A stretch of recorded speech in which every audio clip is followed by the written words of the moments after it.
केवल संस्कृति बचाने से काम नहीं चलेगा। जो संविधान ने आपको अधिकार दिए उन अधिकारों को भी बचाना होगा। उस टीएसपी एरिया के अंदर आदिवासी 80% है, लेकिन उन्हें वहाँ 50% आरक्षण दिया गया, लेकिन उन लोगों ने हमें 2 हिस्सों में बांट दिया। इस वजह से हम चुप रहे। ये राज्य सरकार तय करेगी। ये सीधा सीधा संविधान के 341 अनुच्छेद है, उसका सीधा सीधा उल्लंघन है। मध्य प्रदेश में साफ साफ कह दिया, अखबारों में हेडिंग आ रही है कि वहाँ के गोंड और भीलों को आरक्षण से बाहर करो। इस राज्य में जिस जनजाति से खतरा होगा उस जनजाति को बाहर किया जाएगा। भाई को भाई से लड़ाने की, जाति को जाति से लड़ाने की, कुटुंब को कुटुंब से लड़ाने की साजिश इस सुप्रीम कोर्ट के जजमेंट ने की है। और इस जजमेंट के खिलाफ हम लोगों को मुखर होकर आवाज बुलंद करनी पड़ेगी। जैसे 2 अप्रैल के आंदोलन में हम घरों से बाहर निकले थे, वैसे हमें 21 अगस्त को घरों से बाहर निकलना होगा। आज हाईकोर्ट में भी बन रहा है। मुझे तो कोई उम्मीद नहीं है कि वहां से इस सरकार के जजमेंट के खिलाफ कोई आवाज बुलंद की जाएगी, नहीं की जाएगी। आरएसएस ने तुरंत कह दिया है कि जो ये क्रीम लेयर वाला कॉन्सेप्ट है, उपवर्गीकरण वाला कॉन्सेप्ट है, इसे राजनीति में भी लागू किया जाए। वो आरएसएस के गुलाम होंगे, क्योंकि आधे से लोग तो जाति के नाम पे बाहर कर दिए, आधे से लोग क्रीम लेयर के नाम पे बाहर कर दिए, आधे से लोग कुटुंब के नाम पे बाहर कर दिए, और उसमें से लड़ने वाले फिर कितने लोग बचेंगे? कोई नहीं बचेगा। हम मणिपुर के आदिवासियों के साथ हैं। अरे भाई, हम इस धरती के मूल मालिक है। आदिवासी कोलम चाहता हूँ, उनके लिए मैं आदिवासी धर्म कोड चाहता हूँ। ये आदिवासियों का डीएनए आदिवासियत है। ये आदिवासियों का सबसे बड़ा धर्म ग्रंथ कुछ है संविधान के अंदर, तो वो 5वीं अनुसूची है। वो इस जगह पर कलेक्टर को भी आना होगा ना, तो हमसे पूछ के आना होगा। हमारे लोगों को जंगलों से बाहर कर दिया। अपने बच्चों को शिक्षा के मंदिर में भेजो, उन्हें डेफिनेशन पॉइंट दीजिए, वो पॉइंट सिस्टम लागू करिए और उसे हर एग्जाम में लागू करिए। सबसे पहले तो महाराज बुंदा मीणा की धरती पर सभी पधारे हुए मेरे भाइयों, माताओं, बहनों, बुजुर्गों को जोहार इनकलाब पेश करता हूं। साथियों, आप लोगों ने यहाँ कार्यक्रम किया, कल्चरल प्रोग्राम चल रहा है और हमारी संस्कृति को आप लोग पेश कर रहे हैं, लेकिन केवल संस्कृति बचाने से काम नहीं चलेगा। आपको जो आपके अधिकार मिले हुए हैं, जो संविधान ने आपको अधिकार दिए, उन अधिकारों को भी बचाना होगा। तो हाल फिलहाल में जो हमारे ऊपर, आदिवासी समुदाय के ऊपर जितने भी खतरे मंडरा रहे हैं, मैं उनको इसमें नोट करके लेके आया हूं। थोड़ा लंबा समय लूंगा और आपके सामने एक एक खतरे पर विचार विमर्श करेंगे। और मैं उम्मीद करता हूं कि केवल यह आदिवासी कार्यक्रम सांस्कृतिक संरक्षण के लिए न हो, ये हमारे हक अधिकार के संरक्षण के लिए भी मायने रखना चाहिए। ये यहां से मैसेज जाना चाहिए साथियों। तो अभी सुप्रीम कोर्ट सबसे बड़ा खतरा, इस देश की जो सुप्रीम कोर्ट है उसने एक फैसला दिया। 7 जजों की एक बेंच थी, उसमें से 6 एंटीनाधारी थे और 1 हमारे एससी समुदाय के जज थे। और षड्यंत्र देखिए कि 6 एंटीनाधारियों ने मिलकर पूरा का पूरा जजमेंट हमारे एससी समुदाय के जज से लिखवा दिया। अब उस जजमेंट के अंदर क्या कहा गया है, उन पर हमें गौर करने की बात है। उस जजमेंट में 3 मुख्य बातें की गई है। 3 मुख्य बातें। हो सकता है ये बहुत लोग खुश हो रहे हो उस जजमेंट को सुनकर। मैं उनको बताना चाहता हूं कि उसके कितने बड़े नुकसान हैं। सबसे पहली बात उसमें की गई है, जो सबसे महत्वपूर्ण बात है, कि एसटी और एससी में उपवर्गीकरण कर दो। मतलब जातियों को 2 हिस्से में तोड़ दे। मतलब जो जातियां, जिन जातियों ने आरक्षण का ज्यादा फायदा लिया है उनको अलग कर दो, और जिन्होंने कम फायदा लिया है उनको अलग कर दो। अब इससे होगा क्या? कुछ लोग बहुत खुश हो रहे हैं कि यार मीणाओं ने बहुत आरक्षण का इस्तेमाल कर लिया, मीणाओं को बाहर करो, और जो दूसरी जनजाति है उनको आरक्षण का फायदा मिलना चाहिए। मैं बताऊंगा कि आरक्षण के फायदे आप कैसे पहुंचाओ जनता को आपस में मत लड़ाओ। इस उपवर्गीकरण करने से क्या होगा? इससे यह होगा कि क्योंकि सुप्रीम कोर्ट ने उसमें साफ साफ कहा है, समूह का वर्ड का इस्तेमाल किया है। समूह का मतलब होता है एक से ज्यादा, अकेला आदमी समूह में नहीं होता, एक से ज्यादा जो होगा वो समूह कहलाया जाएगा, कि जातियों को समूह में बांटो। तो अभी राजस्थान में जो सबसे पावरफुल आदिवासी जनजातियां हैं वो कौन सी है भाई? मीणा और भील।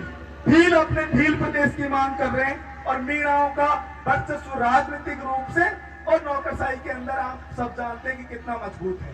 तो इस राजस्थान के अंदर मीणों से और भीलों से सबसे ज्यादा राज्य सरकारों को खतरा होगा, क्योंकि इनके ही इशारे पे राजनीति कंट्रोल हो रही है। जिसको हम वोट देते हैं उसी की सरकार बन रही है, हमारे हाथों में उनका नियंत्रण है।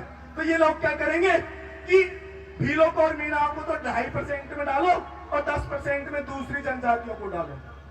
और आप लोग खुश हो रहे हो कि जैसे 100 सीट आती है और 100 सीट एसटी की है, तो अभी उनमें से कितने मीणा ले जा रहे होंगे भाई? 50 मान लेते हैं, 50 मान लेते हैं, और भील ले जाते हैं 30, 20 अन्य ले जाते हैं, ये मान लेते हैं। बाद में उपवर्गीकरण करने के बाद क्या होगा? भीलों की और मीणाओं की कर दो 25 सीटें और 75 कर दो दूसरों की, ये नुकसान होने वाला है। और जब दूसरी जनजातियों पे कोई अत्याचार होगा, शहरियों पे कोई अत्याचार होगा, तो मीणा और भील क्यों बोलेंगे भाई? कह देंगे हमारा क्या काम है। और यही चीज राजस्थान में टीएसपी और नॉन टीएसपी के नाम पर की गई है, जिसका नुकसान हम आदिवासी समुदाय के लोग उठा रहे हैं। कैसे उठा रहे हैं? टीएसपी नॉन टीएसपी के अंदर आरक्षण बांटा हुआ है। उस टीएसपी एरिया के अंदर आदिवासी 80% है, लेकिन उन्हें वहां 50% आरक्षण दिया गया है, और जो उनकी सीटें हैं वो भर नहीं पा रही है, और जो अतिरिक्त सीट रहती है उनको वो बैकलॉग में भी नहीं डाल रहे, उनको एनएफएस कर जनरल के लोगों से भरी जा रही है। अगर मान लीजिए ये उपवर्गीकरण नहीं होता राजस्थान में क्षेत्र के आधार पर, टीएसपी नॉन टीएसपी के आधार पर, तो जो हमारे आदिवासी भाइयों की सीट खाली रह जा रही है वो हमारे यहाँ के आदिवासियों से भरी जा सकती थी। लेकिन इन्होंने हमें 2 हिस्सों में बांट दिया। कांकरी डोगरी का आंदोलन हुआ था, उस टाइम हमारे आदिवासी भाइयों पर केस लगे थे हजारों की संख्या में। अगर वो लोग टीएसपी नॉन टीएसपी के आधार पर नहीं बांटते, तो क्या पूर्वी राजस्थान में हमारे कांकरी डोगरी आंदोलन में जो शहीद हुए आदिवासी भाई, उनके लिए क्या पूर्वी राजस्थान में आंदोलन नहीं होता? लेकिन उन लोगों ने हमें 2 हिस्सों में बांट दिया, इस वजह से हम चुप रहे। इसके अलावा वो उपवर्गीकरण की बात के अंदर ये भी कहते हैं कि ये राज्य सरकार तय करेगी। ये सीधा सीधा संविधान के 341 अनुच्छेद है, उसका सीधा सीधा उल्लंघन है।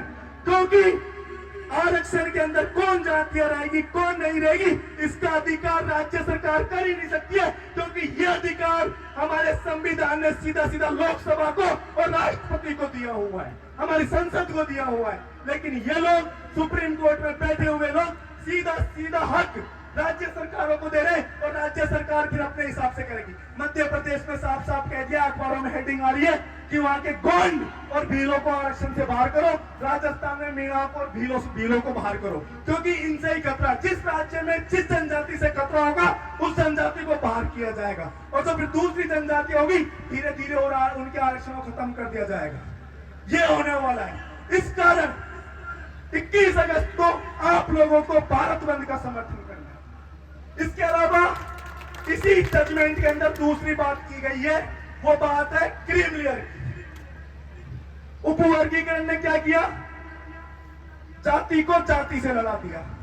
अब आता है क्रीम लेयर पे।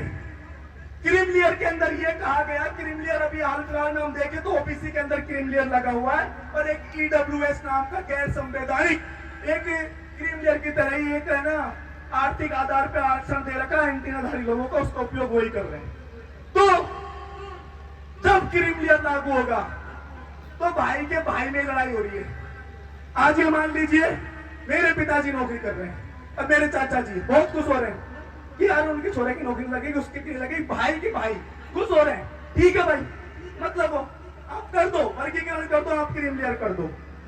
आज जो लड़ाइयां लड़ रहे हैं पूरे देश के अंदर, आपके हक अधिकार की लड़ाई कौन लड़ रहा है? तो वो लोग नेतृत्व कर रहे हैं उस लड़ाई का जो पढ़ लिख गए आपके संवैधानिक अधिकारों के लिए लड़ रहे हैं। कल को अगर आपके हक अधिकार पे कोई लड़ाई आएगी तो क्या आपका पड़ोसी भाई आपके लिए सड़कों पे निकलेगा? आप मुझे बताओ, क्या 2 अप्रैल के आंदोलन की तरफ जैसे कि जैसे जब तक हमने एक साथ निकले थे, कभी फ्यूचर में इस तरीके से कोई हमारे आरक्षण पे आंच आएगी तो क्या हमारे घर से हमारा भाई दूसरा हमारा चाचा था वो हमारे साथ निकलेगा? नहीं निकलेगा। वो कह देगा भाई मैं तो बाहर ही हो गया हूँ आरक्षण से, मुझे क्या मतलब है, तुम्हारी लड़ाई तुम लड़ो। तो इस तरीके से सुप्रीम कोर्ट के इस दूसरे जजमेंट ने हमारे भाई को भाई से लड़ाने का काम किया है, परिवार को परिवार से तोड़ने का काम किया है। इसके अलावा इसी तीसरे जजमेंट में सुप्रीम कोर्ट के जज कहते हैं कि हम लोग जो लोग एक पीढ़ी में अपने आरक्षण का इस्तेमाल कर चुके हैं उसकी दूसरी तीसरी चौथी पीढ़ी को आरक्षण नहीं मिलना चाहिए, यह सुप्रीम कोर्ट ने कहा है। तो इस तरीके से जो तीसरा जजमेंट है सुप्रीम कोर्ट का वो हमारे कुटुंब को कुटुंब से लड़ाने की बात करता है। अब जैसे मान लीजिए मैंने आरक्षण का फायदा ले लिया तो मेरे बच्चों को नहीं मिलेगा, बच्चों के बच्चों को नहीं मिलेगा। तो एक दूसरा जो मेरा कुटुंब है उसने आरक्षण का फायदा नहीं लिया, उस पर कभी आंच आएगी तो मेरे कुटुंब के पूरे लोग उनके हक अधिकार के लिए लड़ाई में नहीं जाएंगे 3 पीढ़ी बाद भी, क्योंकि उनकी 3 पीढ़ी पहले वाला इंसान आरक्षण का फायदा ले चुका है। ये चीजें हुई है। तो इस तरीके से सुप्रीम कोर्ट का जजमेंट आपके हक अधिकार के साथ साथ छेड़खानी कर रहा है। पूरा का पूरा जजमेंट असंवैधानिक है और साथ में भाई को भाई से लड़ाने की, जाति को जाति से लड़ाने की, कुटुंब को कुटुंब से लड़ाने की साजिश इस सुप्रीम कोर्ट के जजमेंट ने की है। और इस जजमेंट के खिलाफ हम लोगों को मुखर होकर आवाज बुलंद करनी पड़ेगी। जैसे 2 अप्रैल के आंदोलन में हम घरों से बाहर निकले थे, वैसे हमें 21 अगस्त को घरों से बाहर निकलना होगा। जिस तरीके से इस आदिवासी प्रोग्राम का आयोजन आज हुआ है आदिवासी दिवस पर, मैं आप लोगों से कहना चाहता हूं यहाँ की स्थानीय टीम से गांव-गांव जाकर टीम बनाइए, ग्राम पंचायत स्तर पर टीम बनाइए और जिस तरीके से 2 अप्रैल के दिन हम घरों से बाहर निकले थे उस तरीके से शांतिपूर्ण तरीके से आंदोलन कीजिए और इस सरकार को दिखाइए कि हम तुम्हारे इस जो समाज तोड़ने की नीति है, जो तुम्हारी जाति तोड़ने की नीति है, जो कुटुंब तोड़ने की नीति है, उस नीति के खिलाफ हम जमकर लगे खड़े हुए। और हमने एक बात कहा है, यह सुप्रीम कोर्ट का जजमेंट अभी केवल नौकरियों के लिए और स्कूलों में एडमिशन के लिए। तो जिस दिन ये जजमेंट आया उस दिन मैंने लिखा कि हमारे नेताओं को इसके लिए बोलना चाहिए। हमारे नेता चुप बैठे। आज हाई कोर्ट में भी बन रहा है, मुझे तो कोई उम्मीद नहीं है कि वहां से इस सरकार के जजमेंट के खिलाफ कोई आवाज बुलंद की जाएगी, नहीं की जाएगी। लेकिन क्योंकि सुप्रीम कोर्ट का जैसे ये जजमेंट आया वैसे ही आरएसएस ने तुरंत कह दिया है कि जो ये क्रीम लेयर वाला कॉन्सेप्ट है, उपवर्गीकरण वाला कॉन्सेप्ट है, इसे राजनीति में भी लागू किया जाए। तो फिर अगर राजनीति में लागू होगा तो साथियों आज अभी तो वो पार्टियों के गुलाम बने हुए, फिर बाद में जितने भी नेता आप चुनकर संसद में भेजेंगे वो कमजोर भी होंगे, आपकी आवाज नहीं उठा पाएंगे, वो आरएसएस के गुलाम होंगे। और वो उन गुलामों को भेजना चाहते हैं ताकि वो इस संविधान को बदल सके, आपके आरक्षण को तुरंत 100% खत्म कर सके ताकि आप लोग चू भी न कर पाए। क्योंकि आधे से लोग तो जाति के नाम पे बाहर कर दिए, आधे से लोग क्रीम लेयर के नाम पे बाहर कर दिए, आधे से लोग कुटुंब के नाम पे बाहर कर दिए और उसमें से लड़ने वाले फिर कितने लोग बचेंगे? कोई नहीं बचेगा।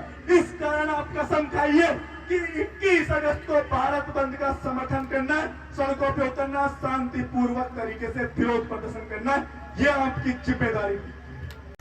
इसके अलावा हमारे देश के अंदर लगातार आदिवासियों पे अत्याचार हो रहे हैं। मणिपुर के अंदर, मणिपुर पिछले 2 साल से जल रहा है, पिछले 2 साल होने वाले लगभग मणिपुर को जलते हुए। और जिस तरीके से मणिपुर किस वजह से चल रहा है, जैसे सुप्रीम कोर्ट ने अभी जजमेंट दिया है वैसे ही मणिपुर के उच्च न्यायालय ने जजमेंट दिया था। वहां की आदिवासी जाति की, कुकी आदिवासी समुदाय, उसके जितने भी प्राकृतिक संसाधन थे, उनके आरक्षण थे, उनसे छेड़खानी करने की कोशिश की गई और वह गैर आदिवासी समुदाय को उनपे डालने की कोशिश की गई। इस वजह से मणिपुर पिछले 2 साल से जुड़ रहा है। तो आज हमारी दायित्व बनता है, हम कहते हैं एक तीर एक कमान, आदिवासी एक समान। अगर हम आदिवासी एक समान है तो इस मंच से आवाज उठनी चाहिए कि हम मणिपुर के आदिवासियों के साथ हैं और हम उनके दुख दर्द के अंदर साझा लड़ाई लड़ने के लिए हम तैयार बैठे। ये हमारी जिम्मेदारी बनती है। अभी कुछ नेताओं ने कहा आदिवासियों का डीएनए चेक होना चाहिए। अरे भाई, हम इस धरती के मूल मालिक है, इस धरती के वंशज है, ये देश हमारा है। हमारी आवाज उठाने वाले जयपाल सिंह मुंडा जो संविधान सभा के अंदर थे, जयपाल सिंह मुंडा कहते हैं कि तुम आदिवासियों को लोकतंत्र नहीं सिखा सकते क्योंकि आदिवासी सबसे लोकतांत्रिक लोग हैं। इसके अलावा आदिवासी समुदाय के लिए जयपाल सिंह मुंडा आवाज उठाते हुए संविधान सभा में कहते हैं कि मैं आदिवासियों के लिए ये जनजातीय एसटी जैसा शब्द नहीं चाहता, मैं आदिवासियों के लिए आदिवासी कॉलम चाहता हूँ, उनके लिए मैं आदिवासी धर्म कोड चाहता हूँ। तो हमारी डिमांड बनती है क्योंकि ये सुप्रीम कोर्ट ने जो जजमेंट दिया है हमारे आदिवासियों के इसलिए खिलाफ दिया है क्योंकि हम आदिवासी लोग पिछले 10 साल से चाहे वो नॉर्थ ईस्ट का हो चाहे साउथ का हो, हम लोग इसलिए लड़ रहे हैं कि आदिवासियों को जैसे आजादी से पूर्व आदिवासी धर्म कॉलम दिया हुआ था, हमें हमारी पहचान बताने का हक था कि मैं आदिवासी हूँ ये कह सकूं। आज आपकी संख्या 10 करोड़ से ज्यादा है इस देश के अंदर, लेकिन जिनकी संख्या 1 करोड़ है 2 करोड़ है उनके लिए भी जनगणना के अंदर ये पूछा जाता है कि आप पारसी हो या ईसाई हो, जिनकी जनसंख्या हमसे कम है। और हमें बांट दिया गया, किसी को हिंदू बना दिया, किसी को मुस्लिम बना दिया, किसी को बौद्ध बना दिया, किसी को सिख बना दिया। अरे हम लोग आदिवासी हैं, आदिवासियों को आदिवासी रहने दो और हमें आदिवासी धर्म कोड दो, हमें हमारा धर्म कॉलम दो, ताकि जो लोग ये पूछते ना कि तुम्हारा डीएनए क्या है, उन्हें हम जवाब दे सके कि आदिवासियों का डीएनए आदिवासियत है, तुम लोग सब बाहरी हो, तुम्हारा डीएनए चेक कराओ। ये उनको बताना चाहते हैं। जो हमारे प्राकृतिक संसाधनों के संरक्षण के लिए पैसा एक्ट हो, चाहे वो 5वीं अनुसूची हो, ऐसे प्रावधान संविधान में किए गए थे, लेकिन आज तक 5वीं अनुसूची और पैसा एक्ट को धरती पर अच्छे से लागू नहीं किया गया है। क्योंकि अगर पैसा एक्ट, पैसा कानून और 5वीं अनुसूची क्षेत्र के अंदर लागू होती तो हमारे आयोजकों ने आदिवासी दिवस मनाने के लिए परमिशन ली होगी पुलिस से कि भाई साहब हम आदिवासी दिवस मनाना चाहते हैं, हमें इजाजत दे दो। ये हमें इजाजत मांगने की जरूरत नहीं पड़ती क्योंकि 5वीं अनुसूची का मतलब है, संविधान में कहा गया है कि ये आदिवासियों का सबसे बड़ा धर्म ग्रंथ कुछ है संविधान के अंदर, तो वो 5वीं अनुसूची है। उस 5वीं अनुसूची का राजस्थान में इम्प्लीमेंट होना चाहिए। फिर इस जगह पर कलेक्टर को भी आना होगा ना, तो हमसे पूछ के आना होगा हमारे गांव के अंदर कि कलेक्टर साहब हमारे गांव में आना है ना, तो हमारे प्रमुख का हस्ताक्षर करवाओ कागज में, तब तुम हमारे गांव में आओ। आज जो हमारे प्राकृतिक संसाधन है जिन पर ये लोग कब्जा करके बैठे हुए, जिनको इन्होंने तथाकथित विकास के नाम पे, तथाकथित संरक्षण के नाम पे तो 4 दीवारी बना दी है, हमारे लोगों को जंगलों से बाहर कर दिया है। अरे भाई तुम हमारे अधिकार दो ना, तुम इन जंगलों की रक्षा हम तुमसे अच्छे से कर रहे थे, लेकिन जब से तुम लोगों ने संरक्षण की नीति चलाई तब से इसी रणथंभौर के अंदर जहाँ पहले सैकड़ों की संख्या में बाघ हुआ करते थे, उनकी संख्या एक दौर के अंदर 20 बाघ पहुंच चुकी थी। जब तक इस रणथंभौर के जंगल के अंदर आदिवासी था तब तक तो किसी बाघ को कोई खतरा नहीं था, लेकिन जैसे ही तुमने संरक्षण की नीति अपनाई और तुमने अपने सरकारी लोगों को लाके बिठाया, वैसे ही हमारे बाघ मरना चालू हो गए।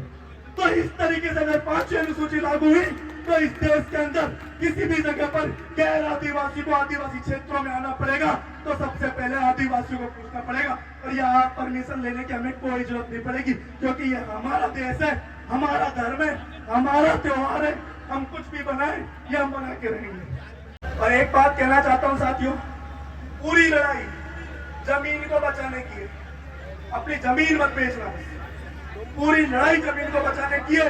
हाईवे पे आपकी जमीन है उसको बेचो मत, उस जगह आपने अपना कोई काम धंधा सोचो, वहां पर चाहे चाय की दुकान खोलो, होटल खोलो, रेस्टोरेंट खोलो, लेकिन उस जमीन को बेचो मत। पूरी लड़ाई जमीन को बचाने की है और वो लड़ाई हम लोग लड़ रहे हैं। और एक बात, अपने बच्चों को शिक्षा के मंदिर में भेजो, मंदिरों में जाकर ढोंग आडंबर करने की जरूरत नहीं है, अपने बच्चों को शिक्षा के मंदिर में भेजिए, वहां देखिए रोज जाके कि वहाँ शिक्षा की फैसिलिटी कितनी बेहतर है या नहीं है, स्कूल टाइम पे लोग आ रहे हैं नहीं आ रहे, ये उनसे आप लोग पूछिए, सवाल जवाब करिए। और जो एंड में बात भाई साहब खत्म कर रहा हूँ, बस जो बात कह रहे थे आरक्षण में सुधार कैसे होगा, उसका मैं एक फॉर्मूला है जो सुप्रीम कोर्ट के जजों को सोचना चाहिए कि पहली बात तो आरक्षण कोई आर्थिक आधार पर देने की चीज नहीं है। आरक्षण अगर तुम सुधार करना चाहते हो, हर कोई आदमी तक पहुंचे, तो जैसे अपने क्षेत्र में मान ले कि सवाई माधोपुर दौसा थोड़े प्रोग्रेसिव इलाके, बूंदी थोड़ा कमजोर इलाका, बारा कमजोर इलाका। तो अगर बारा का स्टूडेंट और वहां के स्टूडेंट का एडमिशन जेएनयू के अंदर होगा तो उन्हें 5 नंबर एक्स्ट्रा मिलते थे हर एग्जाम के अंदर। उनके क्षेत्र के आधार पर, उनके आर्थिक स्थिति के आधार पर तुम उन्हें डेफिनेशन पॉइंट दीजिए, वो पॉइंट सिस्टम लागू करिए और उसे हर एग्जाम में लागू करिए। इसके अलावा तुम एक समान शिक्षा नीति करिए। बच्चों की स्कॉलरशिप पिछले 1 साल, 2 साल, 3 साल से नहीं आ रही। अरे तुम्हें अगर कुछ करना है तो तुम लोग हमारी स्कॉलरशिप दीजिए और वो चीजें लागू करिए। बस यही बात है। 21 तारीख के बंद को सफल बनाए। धन्यवाद। जोहार। इनकलाब जिंदाबाद।